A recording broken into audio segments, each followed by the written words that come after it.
Assalamualaikum warahmatullahi wabarakatuh. Pemirsa TVmu, apa kabarnya hari ini? Semoga selalu dalam lindungan Allah Subhanahu wa taala. Senang sekali saya Reni Risti kembali hadir menemani Anda dalam program podcast TV Show TV Muhammadiyah. Ngobrol sering tanpa boring, cuma di sini tempatnya. Seperti biasa, setiap hari di program podcast TV Show kita bakalan ngobrolin segala sesuatu yang menarik, yang viral, yang bermanfaat tentunya nggak cuma untuk saya tapi juga untuk pemirsa TVmu di rumah. Dan kali ini bahasan kita juga cukup menarik, terutama bagi para orang tua dan juga anak-anak, karena kita akan bahas tentang kesehatan gigi bagi anak. Seperti yang kita tahu, kesehatan gigi bagi anak tuh kadang-kadang suka terabaikan karena banyak orang tua yang masih berpikir anak-anak masih punya gigi susu, belum tentu penting untuk ke dokter gigi. Padahal sebenarnya itu seperti apa sih? Dan hari ini kita bakalan ngobrol panjang lebar seputar tentang kesehatan gigi anak bersama narasumber saya yang sudah ada di Zoom. Saya akan menyapa dulu. Assalamualaikum Bu Dokter Dian. Halo, waalaikumsalam warahmatullahi wabarakatuh. Mbak Reni, Harus gini ya kita menyapanya ya. Iya, biar ceria gitu, terbiasa Biar untuk ceria. ini ya, menyambut anak-anak. Oke. Jadi Bu Dokter Dian Erlianda ini adalah salah satu dokter gigi di Pri Gigi Depok. Nah, sebelum kita ngebahas tentang kesehatan gigi anak, jadi selama ini yang kita pikirkan nih, apalagi untuk para orang tua, kalau ke dokter gigi itu biasanya menyeramkan, ternyata enggak loh. Nah, tapi yang jadi pertanyaan sekarang adalah sebenarnya mungkin ini juga pertanyaan bagi sebagian orang tua yang belum memahami. Sebenarnya nih dok, kita para orang tua itu harus membawa anak-anak untuk memeriksakan gigi anak-anak kita itu dari usia berapa sih mereka? Ya, sebenarnya kita menyarankan pada saat anak sudah mulai tumbuh gigi susunya ya. Biasanya itu kan mulai umur ada yang 1 tahun atau 1 tahun lebih sedikit ya. Ya kira-kira 1 tahun 2 tahun itu bisa kita coba cek ke dokter gigi untuk perkenalan awal nih, buat ngelihat kondisi gigi secara menyeluruh. Terus kondisi nggak hanya gigi sih sebenarnya ya, kita ngeliat jaringan lunak mulutnya juga, lidah, gusi-gusi, dan segala macam. Nah, yang kedua, kita juga bisa memberikan edukasi ke orang tua, bagaimana cara membersihkan gigi dan mulut pada anak nih, istilahnya kan masih di bawah 3 tahun ya. Jadi diupayakan supaya nanti pada saat giginya sudah lengkap, bahkan sudah berganti menjadi gigi tetap terjaga kebersihannya. Jadi meminimalkan resiko terjadinya gigi berlubang. Seperti itu. Oke. Nah ini kan ngomongin tentang gigi anak. Saya nggak tahu ya sebenarnya. Yang saya lihat gigi anak itu beda-beda. Ada yang gampang rusak, gampang keropos. Ada yang gigi anaknya itu memang tetap bagus gitu. Sebenarnya ngaruh nggak sih terhadap makanan yang selama ini orang-orang dari dulu gitu selalu percaya kalau makan permen, minum susu di botol dot gitu, itu bisa merusak gigi anak. Itu sebenarnya gimana sih dok? Ya, sebenarnya gini, gigi berlubang atau kita menyebutnya karies ya, karies gigi itu penyebabnya memang multifaktorial, jadi nggak cuma satu gitu, misalnya cuma karena makan manis aja gitu, enggak. Jadi penyebabnya itu ada bakteri, makanan manis, atau makanan lengket ya, kemudian kondisi dari anak itu sendiri, yaitu misalnya kondisi air saliva atau air liurnya ya. Kadang kan ada dok, anak saya tuh sebenarnya jarang deh makan manis, tapi kok mudah ya, maksudnya karies. Nah itu ada faktor bawaan juga, faktor dari dalam diri anak, entah dari saliva atau liurnya yang cenderung pH-nya rendah ya, jadi mudah terjadinya karies ataupun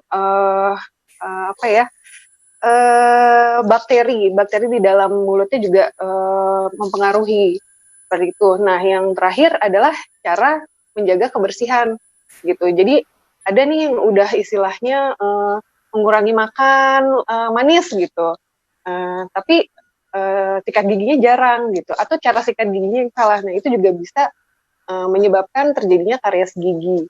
Nah untuk susu dot atau botol nih yang emang paling keren banget ya menyebabkan karies, itu masuk ke makanan yang atau minuman manis itu yang bisa menyebabkan terjadinya resiko karies. Jadi memang nggak cuma satu faktor aja ya, jadi emang semuanya harus kita kita jaga gitu, dari sisi makanan, kita dietnya kita perhatikan, terus cara membersihkan giginya juga bukan hanya udah disikatin dok gitu misalkan, tapi harus kita perhatikan juga nih, orang tua harus lihat, kita cek sudah bersih belum. Kadang kan kalau anak-anak tuh sikat gigi buru-buru ya, nggak mau dibantu kadang gitu, tapi nggak apa-apa misalkan mereka sikat gigi sendiri, tapi tetap kita cek di akhir. Kalau misalnya masih ada yang kurang bersih, kita bersihkan lagi. Seperti itu, Mbak. Oke. Nah, ini ngomongin tentang sikat gigi. Bener banget tuh, biasanya anak-anak itu suka nggak mau dibantuin kalau misalnya mau sikat gigi, suka pengen sendiri gitu, karena kan rasa ingin tahu mereka kan juga besar. Nah, sebenarnya idealnya anak-anak itu sikat giginya itu dalam sehari itu harus berapa kali sih? Atau setiap dia makan manis memang harus sikat gigi, minum susu gitu juga harus sikat gigi, atau memang kayak orang dewasa aja gitu, sehari 3 kali gitu? Sebenarnya hampir sama ya, sehari sebenarnya 2 kali aja sebenarnya cukup nih. Yang pertama pagi kan, oke pagi pada saat mandi deh gitu. Ini masih boleh setelah makan atau sebelum sarapan, masih nggak apa-apa. Tapi yang wajib itu yang malam sebelum tidur gitu. Kenapa? Karena pada saat tidur, air liur kita kan sedikit ya, tidak berproduksi istilahnya. Padahal si air liur ini adalah yang berfungsi sebagai cleansing dari sisa makanan. Selain cleansing, dia juga punya antibody itu istilahnya apa ya, buat menjaga imun lah dari bakteri-bakteri penyebab gigi berlubang. Nah, makanya kita selalu menyarankan penting sekali sebelum tidur sikat gigi. Dan ini kan emang yang paling PR gitu, anak-anak mau tidur itu susah gitu diajak untuk sikat gigi. Nah, ini peran penting orang tua yang pinter-pinternya gimana ya mensiasati gitu, apalagi anak-anak usia sekolah ya. Paling nggak sih udah mulai di inilah dari kecil, dari sebelum sekolah udah mulai dibiasakan seperti itu. Kecuali untuk anak umur 3 tahun ke bawah ya Mbak, itu tetap kita harus istilahnya masih dibantu orang tua lah ya, masih harus dipegangin kadang kan. Oke. Nah, ini kita masih ngomongin tentang seputar sikat gigi ya.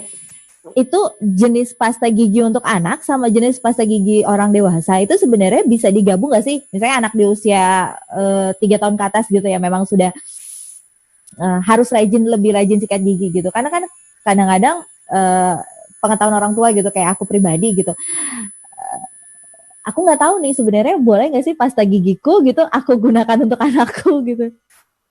Oh ya, sebenarnya kalau masalah pasta gigi sebenarnya boleh-boleh aja. Yang penting mengandung fluoride. Nah, tapi masalahnya terkadang kan pasta gigi orang dewasa tuh ada rasa mintnya yang strong banget ya. Yang jadi kadang anak-anak suka nggak bisa nerima, pedes banget istilahnya.